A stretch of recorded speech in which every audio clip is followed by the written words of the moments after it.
Alma vient encore de frapper, avec la découverte officielle de ses premières planètes.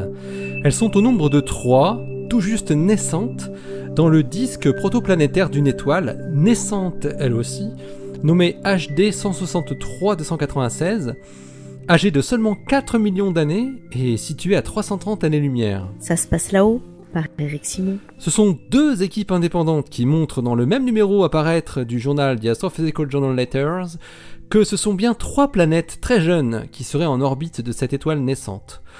Pour en arriver à cette conclusion, ils ont utilisé les capacités de très haute résolution de l'Atacama Large Millimeter Submillimeter Array, ALMA, le réseau de radiotélescopes de l'ESO situé sur les hauts plateaux chiliens. Les astrophysiciens ont identifié à l'intérieur du disque de gaz entourant HD 163-296 3 anomalies caractéristiques de ce que produiraient des planètes de la taille de Jupiter.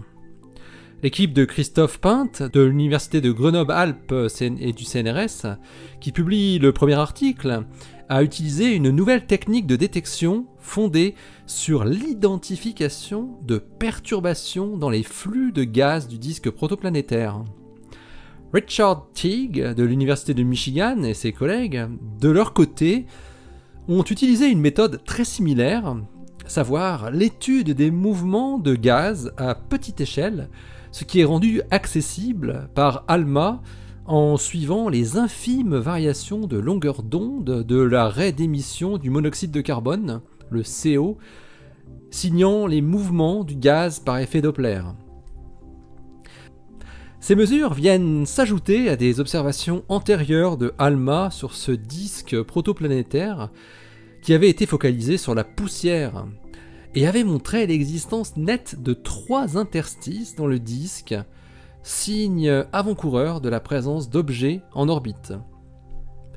L'équipe de l'astrophysicien français a réussi à identifier une planète sur les 3, située à 260 unités astronomiques de l'étoile, tandis que les Américains, eux, ont trouvé les 2 autres, localisés plus près de HD 163-296, respectivement à 83 et 137 unités astronomiques.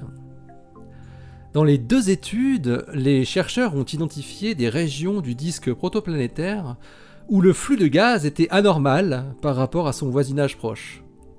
Les planètes modifient légèrement la densité locale du gaz autour d'elles, ce qui modifie alors sa pression et altère ensuite la vitesse d'écoulement du gaz. La précision atteinte dans les différents cas par ALMA est impressionnante. Alors que le disque de gaz a une vitesse de rotation de l'ordre de 5 km par seconde, ALMA a détecté des variations de vitesse de quelques mètres par seconde seulement. Cette nouvelle technique de détection offre aux astrophysiciens une estimation plus précise de la masse des planètes que ce que peuvent fournir les autres méthodes de détection. Elle est également plus robuste car donnant moins de faux positifs. La plus éloignée aurait ainsi une masse 2 fois plus importante que celle de Jupiter. Qu'on se le dise, il y a un nouveau chasseur d'exoplanètes à disposition de la communauté des astrophysiciens. Il s'appelle ALMA. Allez, d'ici la prochaine, portez-vous bien, restez bien les yeux vers le ciel et puis les pieds sur terre. Salut!